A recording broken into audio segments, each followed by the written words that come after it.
Hello and welcome to another daily dose of insights powered by Container Exchange. My name is Christian, and every other day we bring to you the key news, stories, and data points that move container markets and hence your business. It's Friday, hence it's Fundamentals Friday here at Container Exchange. We take a quick look back at what has moved the week and an outlook on what are the fundamental trends that we need to keep an eye on in order to judge business opportunities, risks, and trends for the future. I'm just sharing my screen here to give you a little bit of guidance. Four core bullet points, topics here for us to discuss today. And number one, quick look back. We just had inflation figures from France come in with lower than expected numbers. So France was actually able to, or inflation in France was actually significantly reduced, also below expectations, which indicates that there is a success of the ECB in battling inflation by hiking interest rates, and conversely, sort of a decrease in likelihood of a continuous rate increase going forward. The ECB just this week has indicated that it is not against further rate hikes, that it's still likely and still possible to come, but figures just like this from France, of course, spell positive optimism. Then we have the topic of droughts.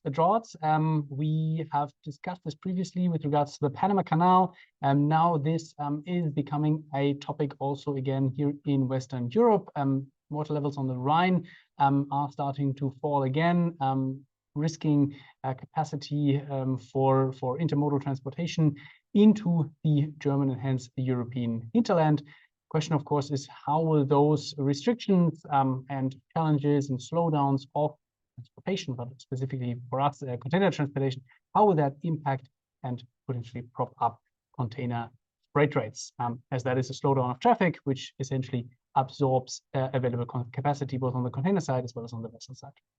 Then we look at China, and just fresh figures from China. Sort of official survey results indicate that both factory output and the service sectors struggle in Q2. So at the end of Q2, Q1 growth in general was good on the back of a little bit of a COVID rebound, but now policymakers struggle to retain momentum. And that's, of course, bad news for the world economy and container shipping specifically, because that essentially reduces also the output and demand for shipping capacity.